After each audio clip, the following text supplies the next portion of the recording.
eles foram sofisticando cada vez mais a proposta. Mas começou não foi com picanha, começou foi com pepino e com cebola. Picanha é coisa de agora. E o povo desde sempre, muito bobo e preso, as propostas governamentais sempre caíram no conto. E quando o povo estava no deserto sentindo saudade de pepino e cebola, a Bíblia diz que Deus manda Moisés subir para o monte e dá a ele as tábuas da lei, isto é, o decálogo. O que significa isso, pastor? Para Deus tirar Israel do Egito, 10 pragas, mas para tirar o Egito de dentro de Israel, 10 leis. Para Deus tirar Abraão de Ur dos Caldeus, um convite e uma chamada. Mas quando ele está caminhando em direção à promessa, ele titubeia, ele duvida, tira do bolso o plano A e diz: eu tenho Ló. Deus diz: eu não quero o teu plano A. Lá na frente ele tem o plano B: eu tenho Ismael. Deus diz: eu não quero o teu plano B. E aí por fim ele diz: então tome um plano C: eu tenho Eliezer. E aí Deus diz: vem aqui fora, Abraão. Vem aqui fora. Vem aqui fora, porque hoje eu vou tirar os restícios de Ur dos Caldeus de dentro de você. Eu não preciso do teu plano A, B ou C, porque os meus planos nunca falham. Bendito seja o nome de Jesus por esta palavra. Conclua, pastor. Estou concluindo a introdução e você vai entender.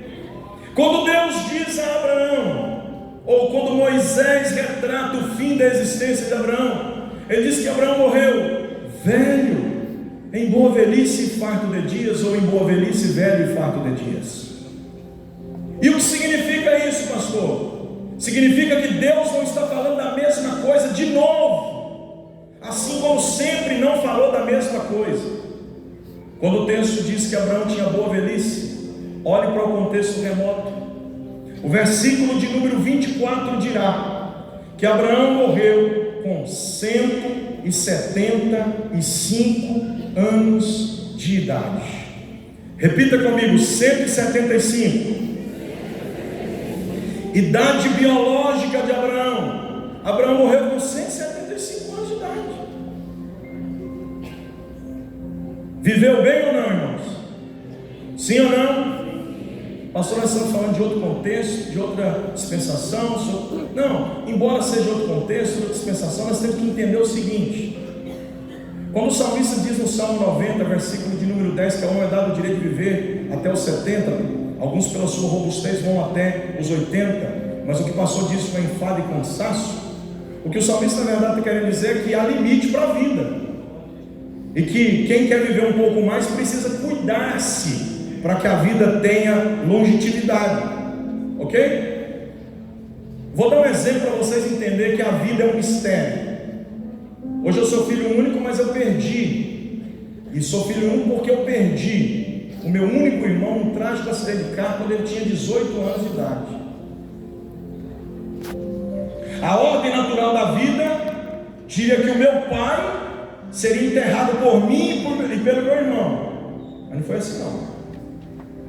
Quando o meu pai começou a cair a ficha que o meu irmão tinha morrido, a saudade apertou tanto o coração dele que ele não aguentou, e por um infarto fulminante veio a óbito aos 56 anos de idade, de forma muito precoce também. A ordem natural da vida diria que meu pai e eu enterraríamos o meu avô, mas para minha surpresa, quando eu fui sepultar o meu avô, não estava nem o meu irmão e nem meu pai para me ajudar, porque o meu avô, diferente do meu irmão que morreu com 18 e do meu pai que morreu com 56, o meu avô resolveu viver até os 100 anos e 6 meses. E aí eu tive a árdua tarefa de sepultar primeiro meu irmão, depois o meu pai e por fim o meu avô. E Deus quis que eu vivesse.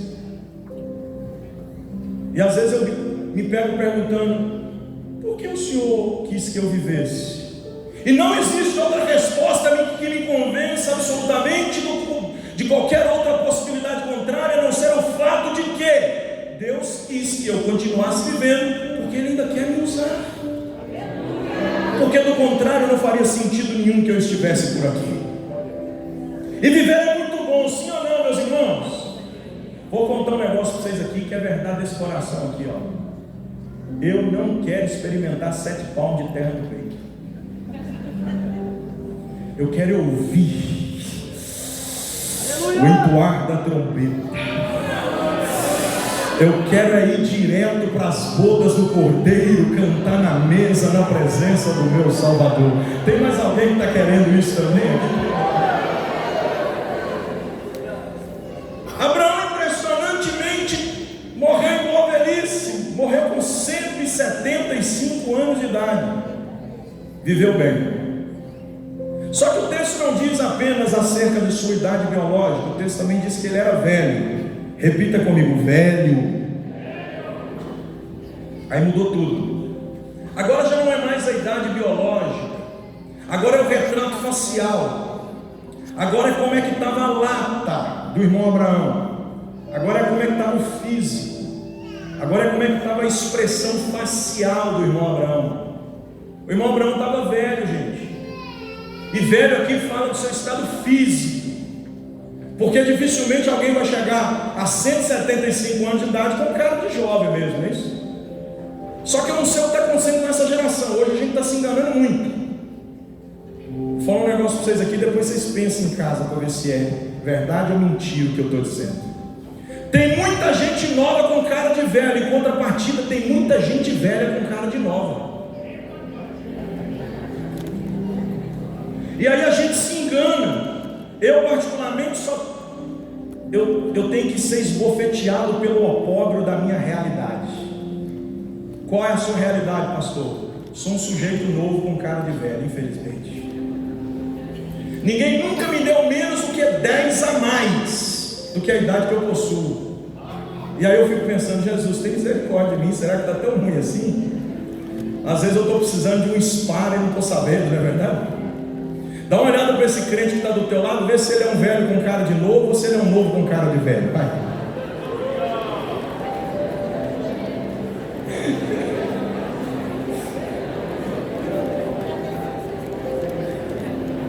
Olha o tamanho do Gabriel. O sujeito está tão cheio de força, de vida, chega a ficar assim, ó. Mas novinho, novinho. Deixa eu contar isso aqui não é testemunho não, é testemunha, só para vocês entenderem onde eu quero chegar.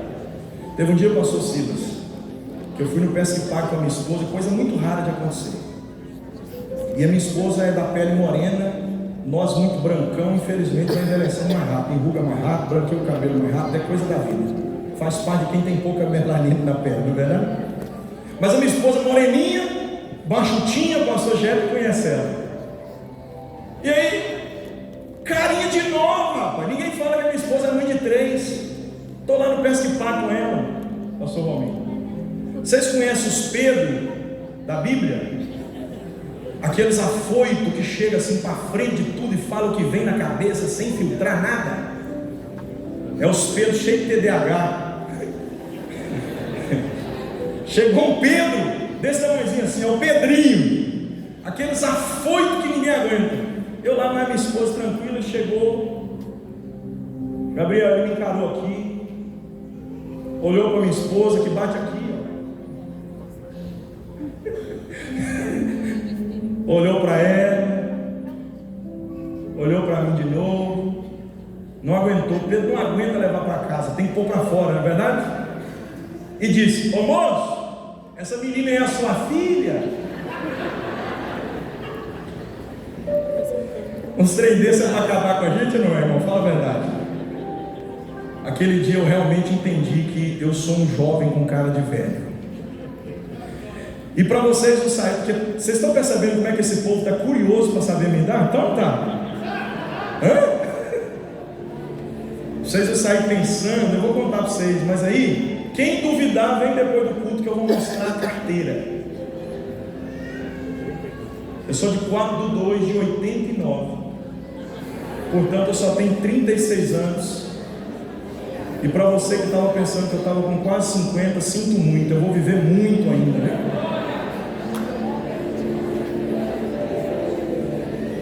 Olha a cara desse povo aqui, ó. Tem gente fazendo, hã? Viu aí? Eu sou um novo com cara de velho, mas tem muita gente aqui que é velha e está com cara de nova. E não é porque fez botox, não, é porque realmente a vida está ajudando um pouquinho. Porque tem também umas irmãs, pastor Silas, que elas fazem tanta coisa que não tem como não parecer que é nova. Tira daqui, não é isso? Aí esconde e coloca, não é isso? Aí põe para cá, depois põe para aqui, levanta aqui, ajeita aqui, puxa a testa para trás do cabelo, costura por trás, levanta para cá, aplica botox no lado da sobrancelha, vai tirando pele, gordura, limpa a aspiração, você mais o que? Tira tanta pele, tanta gordura que depois dá para fazer quase um rebornzinho assim.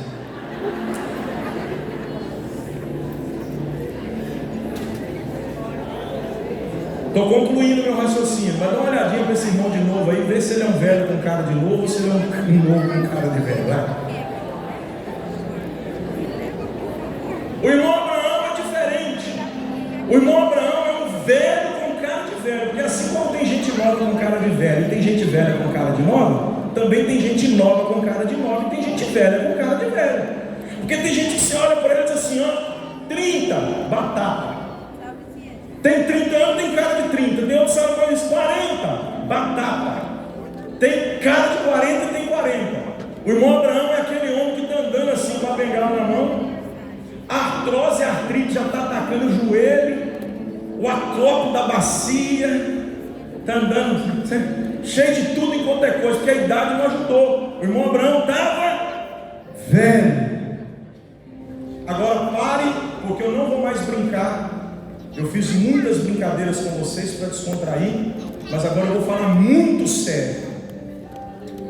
Quando o texto diz que o irmão Abraão era farto de dias, e aqui eu vou pregar, o texto está dizendo que o irmão Abraão tinha uma vida abundante. O que seria fartura, pastor? Para você que não sabe, eu vou te explicar. Porque essa geração de agora, ela não sabe o que é fartura, porque ela não foi criada na roça igual eu. Eu fui criado na roça, eu sei o que é fartura. Fartura é mais ou menos isso aqui, ó. Eu chegava em casa de minha avó, ela tinha um fogão de lenha com cerâmica verde. E lá por riba, sabe o que é por riba, né? Por cima, tinha um negócio de alumínio assim, rapaz, mas parece um tambor. Não sei como é que chama aquilo, acho que chama de caldeirão. Mas grande, com uma tampa de inox, dava para colocar uns 50 quilos de carne dentro daquele caldeirão. E estava lá. Ela diria, você podia chegar às 6 da manhã, 7 da manhã, 8 da manhã, 9 da manhã, qualquer hora que quisesse, o almoço estava pronto. Como, pastor? Ela pegava um pedaço de carne que estava atolado na gordura ali, morava sozinha, mas tinha 50 quilos de carne numa panela. Punha assim, esquentava na hora de dizer, está pronto, 2 minutos, está pronto. Eu olhava por cima assim, ó, da varanda, aquele monte de cacho de banana pendurado, pintando assim, e os passarinhos ajudando a comer, porque a gente não dava conta. Perto da pia, era um tacho de cobre. O que tinha nele, pastor? Doce. Uns 20 quilos mais ou menos. Hora de mamão, hora de coco, hora de outra coisa, de abóbora, aquela amarelinha.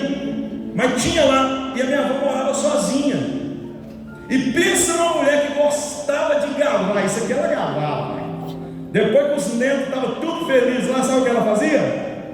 Ela olhava e dizia, aqui em casa é fartura, né meu filho? Graças a Deus, fartura. O que significa isso? Uma mulher viúva morando sozinha precisa de 50 quilos de carne, pronto, gente? De 20 quilos de doce? De 4, 5 cachos de banana pendurado? Precisa? Não, então ela tinha muito mais do que precisava, sim ou não? O nome disso é fartura. texto diz que o irmão Abraão morreu farto de dias, está dizendo que o irmão Abraão morreu em abundância de vida. E o que significa ter uma vida abundante, pastor? Não confunda uma coisa com a outra, porque uma coisa é uma coisa, outra coisa é outra coisa. Resuma, pastor, em síntese é isso aqui: ter uma vida abundante é mais do que sobreviver. Ter uma vida abundante é viver, e viver intensamente pelo propósito por cujo qual Deus nos permitiu ter a vida. Aleluia. O senhor pode ser mais claro, pastor? Eu vou tentar, eu não sei se vou conseguir. Imagine vocês, um repórter agora aqui com o irmão Abraão na nossa frente. Senhores pastores, imagine o irmão Abraão aqui agora, e um repórter perguntando para ele uma entrevista de podcast, como vocês têm visto por aí. Diga-nos, irmão Abraão, o senhor que viveu tanto e teve uma vida tão abundante, diga-nos para nós, para esta nova geração, o que o senhor fez na tua vida, que hoje, se o senhor pudesse voltar atrás, o senhor não faria. E mais, o que o senhor não fez e que, se o senhor pudesse voltar atrás, hoje o senhor faria. O irmão Abraão responderia: absolutamente nada. Porque tudo que eu fiz e julgo que não foi bem feito foram atitudes pedagógicas que me ensinaram a acertar. E tudo que eu quis fazer e não consegui, eu creio piamente que foi livramento de Deus para mim não errar. Ai, Jesus. Então a minha vida foi tão boa e tão abundante que eu não queria mudar nada do que aconteceu na minha biografia. Eu não sei se você conseguiu entender, mas se não ficou tão claro, eu vou te trazer para a visão contemporânea e a gente vai entender agora. Há uma estatística que diz que cerca de 70% dessa geração, quando atingir os 40 anos de idade, sofrerão problemas psicomáticos, seja eles estresse, depressão ou ansiedade. Por quê, pastor? Esta estatística que aponta para uma alta inclinação do índice de suicídio, para uma alta demanda de profissionais da área de saúde emocional. Por isso que há tanto incentivo nas faculdades para se cursar psicologia, psiquiatria e tanta coisa na internet para que as pessoas venham aderir à psicanálise. Por quê, pastor? Porque essa geração está doente. O que tem de gente na crise dos 40 não é brincadeira. Você para com um sujeito na rua e ele diz: rapaz, eu não sei o que eu fiz na minha vida. O que está acontecendo? Não, acabei com a minha vida. Passou 40 anos e tudo que eu queria fazer não fiz. E tudo que não deveria ter feito, eu acabei fazendo. Ah, se eu pudesse voltar atrás para dar um novo norte para a minha vida. Eu ajudei a discipular um jovem de um futuro ministerial promissor, que cursou psicologia, e quando ele colou lá o grau, pegou o canudo, pôs o anel no dedo, diploma na parede, ele veio para mim e disse: rapaz, joguei 5 anos da minha vida fora. Eu digo: como assim, meu filho? Ele disse: não é isso que eu queria para o meu futuro. Eu fui na onda do movimento da massa, mas não é isso que eu queria para mim. Aí eu digo: muito tarde para você dizer que jogou 5 anos da tua vida fora. Se fosse 5 dias, a gente resolvia mais fácil. Se fosse 5 semanas, era mais tranquilo. Agora 5 anos é tempo demais para você jogar fora e arrepender só depois. Por favor, me ajude a pregar, porque eu sinto a autoridade de Deus aqui nesta mensagem. Encara alguém que está perto de você e diga para ele: está mais do que na hora de você se resolver. Diga para ele: se resolva. A vida está passando e Deus não quer te ver sobrevivendo. Deus quer te ver vivendo e vivendo abundantemente. Só os que trouxeram glória a Deus e querem liberar, levante as mãos e levante as vozes, e quem tem glória, diga glória. Pelo amor de Jesus.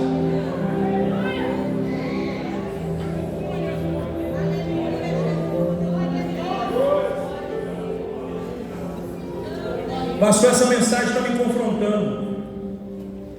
Eu estou vendo por onde eu tenho passado pregando, pessoas no oxigênio da vida espiritual, na UTI da vida ministerial, respirando por aparelhos, gente com 20 e poucos anos desistindo da vida, porque não sabe o que fazer. E o Deus que te ama me trouxe aqui essa noite para te dizer: ainda tem jeito. Eu vou reorganizar a rota da tua existência. Eu vou abrir uma porta de escape para a tua alma fugir dessas detenções emocionais. Eu tenho um futuro brilhante para você e a sua família. Você está crendo no que Deus está dizendo a você aqui esta noite? Pastor, por que Abraão teve um futuro tão feliz? Porque ele trilhou o caminho oposto de Salomão. Vamos entrevistar o Salomão agora? Querem entrevistar Salomão comigo? Vamos? Salomão, diga-nos, você que foi um homem tão bem sucedido, o rei mais rico, mais poderoso, mais famoso, mais inteligente que já existiu na face da terra, diga-nos o que você faria se pudesse voltar atrás, coisas que você deixou de fazer e hoje você gostaria que tivessem sido feitas. E mais, diga-nos o que você fez de errado, que hoje, se pudesse voltar atrás, você não faria mais. Eu não sou o melhor exemplo para vocês. Eu tive tudo o que quis.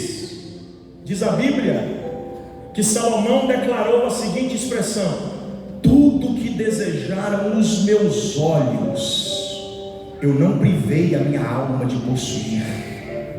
Imagine um homem que conseguiu ter tudo que quis. Não conseguiu imaginar? Vamos lá. Eu tive 1000 mulheres, mas no fim da vida, na velhice, percebi que no meu coração só tinha lugar para uma. Era tudo vaidade. Eu tive muito dinheiro. 1 Reis 10 diz a Bíblia que a renda anual de Salomão era de 666 ciclos de ouro. Cada ciclo pesa 38 quilos de ouro pesado batido. Gente, imagina a riqueza desse homem. Até Satanás ficou com inveja de Salomão, pois a primeira vez que o número 666 aparece na Bíblia, não é para apontar o carimbo da besta, não, é para mostrar quanto é que Salomão guardava no cofre todo ano. Mas agora estou vendo que isso também não passava de vaidade. Quando quis montar, vamos trazer para o dialeto popular de forma contemporânea, quando eu quis dirigir, ele queria montar em cavalos, né? Porque naquele tempo a locomoção era por cavalos, mas hoje é carro, potência, máquinas 2.7, 3.2, a rodo aí. Cuiabá está cheio de BMW, tem muita gente rica em Cuiabá, sendo pelas ruas Mercedes, BMW, não é isso? Imagine Salomão olhando e dizendo: eu só andei em cavalo egípcio, eu não andava em cavalo de Jerusalém, meus cavalos eram importados. Eu tive tudo que quis, mas não sou exemplo para vocês, não. Se eu pudesse voltar atrás seria muito diferente, mas como eu não posso, vou deixar um recado para vocês que ainda podem mudar o futuro. Lembra-te do teu Criador nos dias da tua mocidade, antes que te venham os dias maus em que neles não tenham mais contentamento. Olhe para esse irmão que está do teu lado e diga para ele: dá tempo ainda, vamos fazer diferente. Só quem quer fazer a vida valer a pena aqui. Eu estou sozinho, eu tenho mais alguém querendo fazer a vida valer a pena.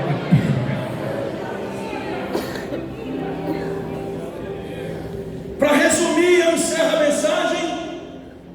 Abraão, dai-nos a receita, prescreva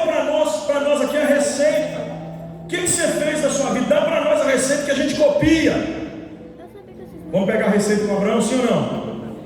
Quantos aqui querem pregar a receita com Abraão para viver uma vida extraordinária? Quantos aqui? O irmão Abraão vai começar a receita. A receita é simples. Quando Deus me chamou, Ele disse: vem, depois vede. Deus não disse: vede, depois vem. Ele disse: sai da tua terra, da tua parentela, da casa do teu pai e vem para uma terra que eu lhe mostrarei. Quer ter uma vida extraordinária na presença de Deus? Não queira ver para crer, creia e tu verás. Oh, aleluia. Eu sei que é difícil engolir isso, mas eu estou imaginando a mudança do irmão Abraão encostando, igual a mudança de mineiro, pastor Ciro. Aquele caminhãozão 15, 13, de preferência com a traseira arrebitada para aumentar a mola e resistir mais o peso da mudança, amarrando as cordas com a lona, cachorro pendurado por riba, galo, galinha, mesmo. Aí lá vem a família do irmão Abraão. Irmão Abraão, escreve aqui nesse papelzinho o que? O endereço. Vai que a gente sente tanta saudade e resolve te fazer uma visita. E o irmão Abraão olha para a família e diz: não vai dar não. Como assim? Você não quer que a gente te visite? Tem visita que é tão importante. Tem visita que é tão ruim que a gente realmente não quer que vá na casa da gente. Mas não era esse o caso. O irmão Abraão não tem como dar o endereço, porque ele não tem. E ele diz: não vai dar para dar o endereço não, porque eu não sei para onde estou indo. Aí quem sabe a família diz: mas pera lá, então você está entrando em parafuso. Como é que você vai para um lugar que você não sabe onde é? E aí eu imagino o irmão Abraão sorridentemente, quase fazendo propaganda para Colgate, aquele sorrisão bem aberto, olha para a família e diz: eu não preciso saber para onde, eu estou indo convicto de que o lugar é bom, porque o que me tornou capaz de decidir ir não foi o destino que me espera, e sim a companhia que me leva. Não é para onde eu vou, é com quem eu estou indo. Você pode dar glória a Deus por essa palavra ou está com medo de deixar Deus guiar a tua vida? Irmão, com Deus nunca dá errado. O destino é só um detalhe. O importante da viagem está aí na companhia. Eu não tenho tempo para pregar, vou ficar só nesse ponto que ele fala dos altares da vida de Abraão, que ele fala dos tempos da vida de Abraão, que Abraão estabeleceu 4 tempos determinados, conforme ele mesmo pôde prever no que Deus com ele falava enquanto ele caminhava em direção à promessa. Abraão passou por 4 altares. Teve um culto que não foi ele que deu, foi um culto que Deus pediu. E há uma grande diferença no culto que a gente dá e no culto que Deus pede. Eu ia falar de tudo isso, mas não tem tempo para falar de muita coisa mais não. Tem tempo para falar de muita coisa mais não. Deixa eu terminar aqui falando do culto então que Deus pediu. O primeiro altar da vida de Abraão é em Gênesis 12:7. Ele estava em Siquém, o altar da revelação. O segundo altar da vida de Abraão é em Gênesis 12:8. Ele está na bifurcação entre Ai e Betel, é o altar da decisão.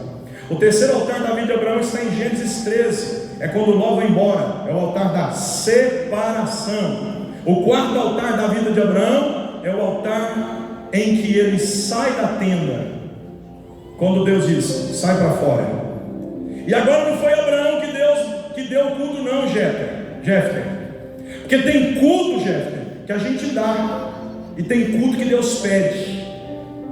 E sabe onde está a diferença do culto que a gente dá para o culto que Deus pede? Vou falar para vocês lá. A diferença do culto que a gente dá para o culto que Deus pede é que o culto que a gente dá pode ser igual de Maria Madalena. A gente entra sem pedir licença, não segue o protocolo litúrgico, às vezes faz como o irmão fez aqui, é um culto que ele dá do jeito que ele quer dar. Ele quis dar oferta para as irmãs, para os irmãos, para outro. Teve gente que não entendeu, é o culto que o irmão dá, irmão. Ninguém tem nada a ver com isso não.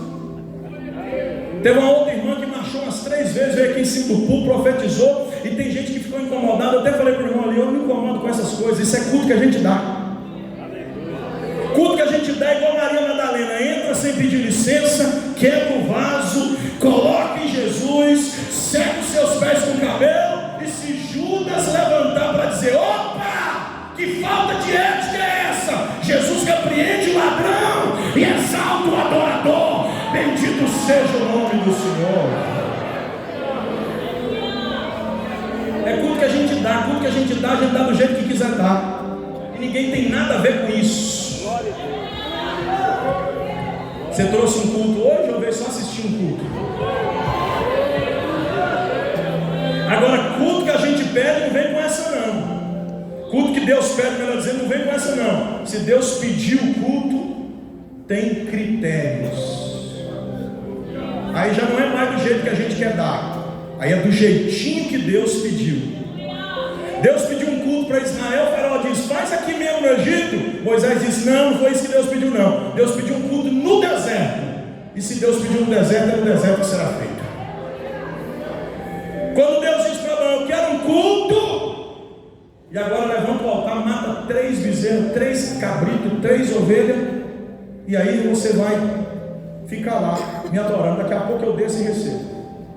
E a Bíblia diz que Abraão, Gênesis 15, encerra aqui: Abraão matou os animais, e quando o sangue escorreu, as aves de rapina sentiram o cheiro e começaram a dar rasante. Abraão está aqui no altar esperando Deus receber. Quando as aves de rapina começam a dar rasante, Abraão, diz a Bíblia, que começa a enxotar.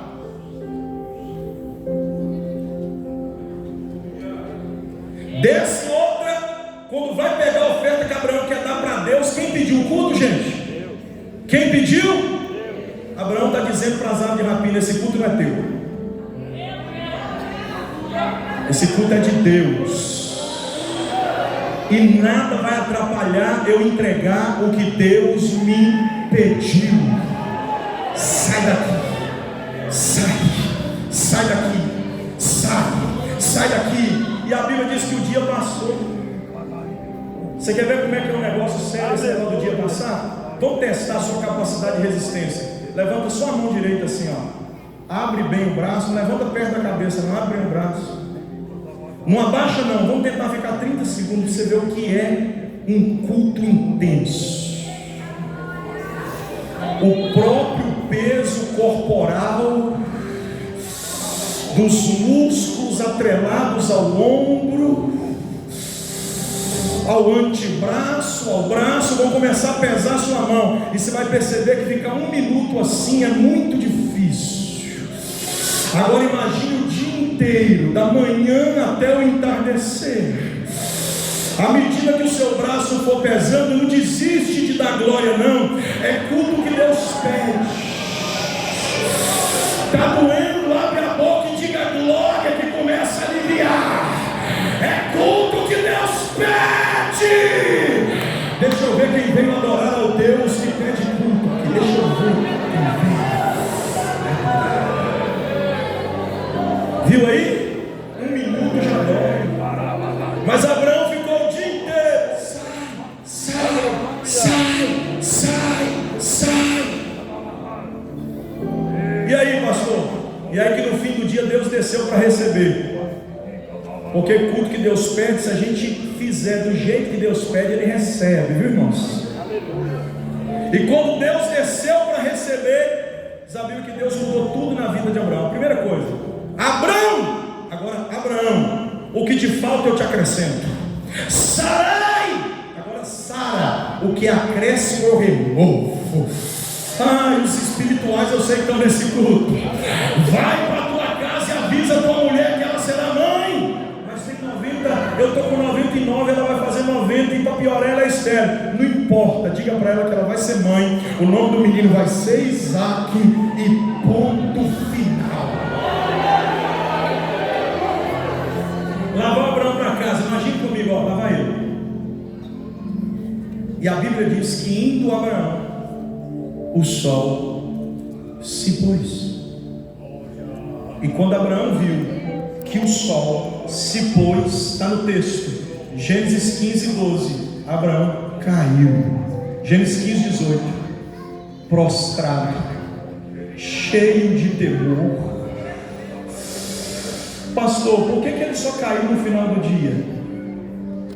Porque quando ele saiu da tenda, no início desse culto, Deus mandou ele olhar para cima. Havia uma alta tecnologia naqueles dias que fazia com que as tendas desse povo meio nômade que caminhava pelo deserto, na alta exposição da luz solar, nesse ambiente inóspito, árido e de alta temperatura, fosse costurada por couro de cordeiro trançado. E quando o sol vinha forte, dilatava pequenas frestas, abrindo ventilação e luminosidade. Quando Abraão está deitado dentro da tenda dele, ele está contando cada flecha de luz. Aí Deus diz: sabe o que você está sofrendo, Abraão? Porque você está preso dentro do seu mundinho. E no seu mundinho tem crise de ansiedade. No teu mundinho tem colapso emocional. No teu mundinho tem transtorno, tem crise do pânico. Mas vem aqui, sai do teu mundinho, tira a tua cabeça de dentro da tua tenda e olha para o teto da minha tenda, Abraão. Aí na tua tu conta os flechas de luz. Agora conte as estrelas dos céus, se é que a pode contar. A ciência diz que o homem a olho nu consegue contar 6.000 estrelas. Quantas? Eu fico imaginando o irmão Abraão no auxílio de Sara contando 5.980. Ô Sara, vem aqui. Está vendo aquela ali? Parece que eu contei, mas eu não sei. Dá uma olhada para mim, por favor. A irmã Sara disse: eu também não sei. Vamos começar de novo então. Depois de inúmeras tentativas, ele vai dar um relatório para Deus: Senhor, dá não, quando eu chego perto de 6.000, embaraça tudo aqui. E eu vi que é muita estrela, não dá para contar. Aí Deus diz: pois é, meu filho, assim será a sua descendência na terra, numerosa como as estrelas dos céus e como a areia da praia. Agora vai o irmão Abraão de noite, já escurecendo. Quando ele cai prostrado, a ficha cai. Sabe quando a ficha cai? Costuma Deus fazer um negócio ontem e a gente não entender. Aí hoje a ficha cai. E quando a ficha cai, a gente não aguenta. Corre lágrima aqui.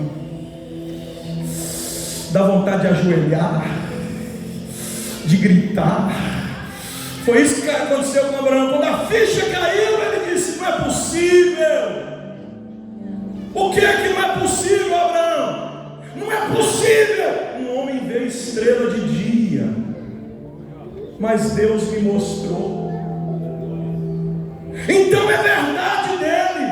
Porque também não é possível um idoso de 100 anos ser pai, tendo uma esposa de 90 anos que é estéril.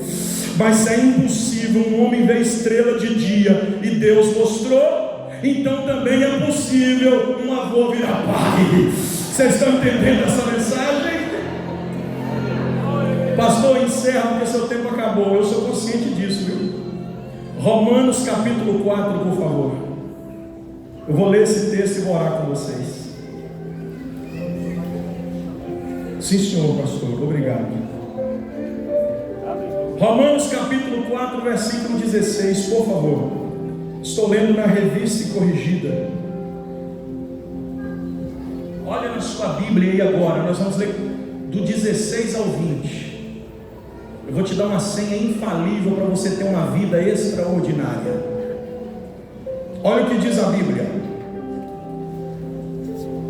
Portanto é pela fé, para que seja segundo a graça, a fim de que a promessa seja firme a toda a posteridade, não somente a que é da lei, mas também a que é da fé olha aí, o qual é Pai de todos nós. Como está escrito: por pai de muitas nações te constituí perante aquele no qual creu, a saber, Deus, o qual vivifica os mortos e chama as coisas que não são como se já fossem. Vai ouvindo, olha o peso dessa palavra. O qual em esperança creu contra a esperança que seria feito pai de muitas nações, conforme o que lhe fora dito, assim será a sua descendência. Verso 19: e não enfraqueceu na fé, nem atentou para o seu corpo já amortecido. Abre parênteses, pois era já de quase 100 anos. Fecha parênteses.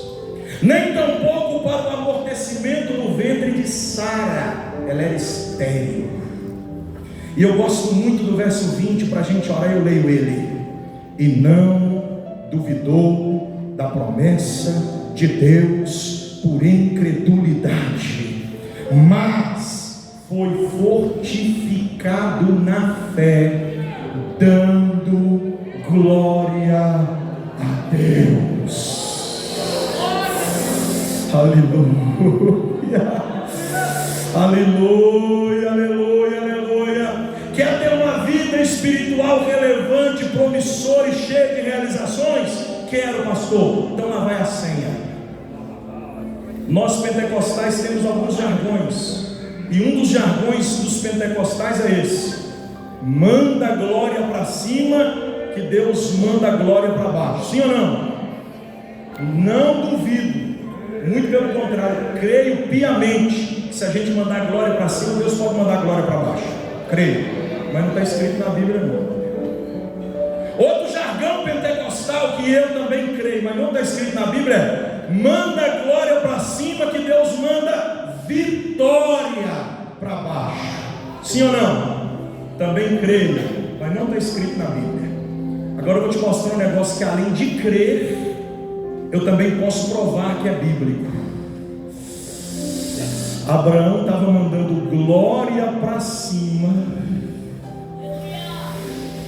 Sai daqui, sai, isso é de Deus, foi Deus que pediu. Glória ao Deus que pediu esse culto. Sai, sai. Enquanto ele está fraco, quase capelengando, ele mandava glória para cima. E Paulo teve um discernimento e escreveu aos Romanos que quando ele mandava glória para cima, Deus mandava força para baixo. Oh, bendito seja o nome de Jesus. A senha você já tem. Eu vou te dar 30 segundos para receber força. Vamos ver quem quer. Deixa eu ouvir quem quer.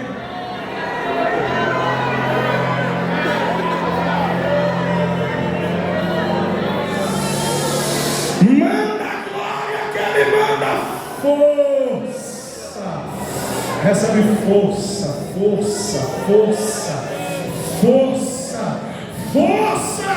Só quem está precisando de força aqui essa noite, manda a glória que ele manda força.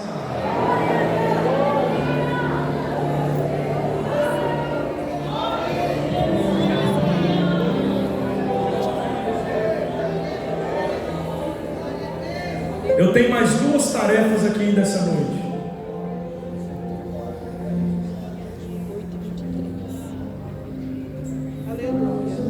Então, nós temos ainda duas orações. A oração de joelho é no final do culto. Então, essa aqui, vamos fazer de pé então, essa oração. Aleluia. Aleluia. Aleluia. Quem está disposto a sair daqui de posse de uma vida extraordinária? Para de ficar só sobrevivendo, está na hora de você viver. Acorda amanhã, olha no espelho e veja um vencedor ali, você venceu. Muita gente não amanheceu, mas Deus te deu fôlego de vida para mais um dia. Amanhã não se tranca dentro do quarto e fica rolando a tela do celular, não. Larga o celular, escova o dente, abre a janela, olha para o céu e diga: glória a Deus. E quando você disser glória a Deus, vai começar a receber força. Força para sair, força para trabalhar, força para estudar, força para conquistar, força para adquirir, força para evangelizar, força para pregar, força para caminhar. Força, Deus vai mandar força para a tua vida. Eu profetizo isso.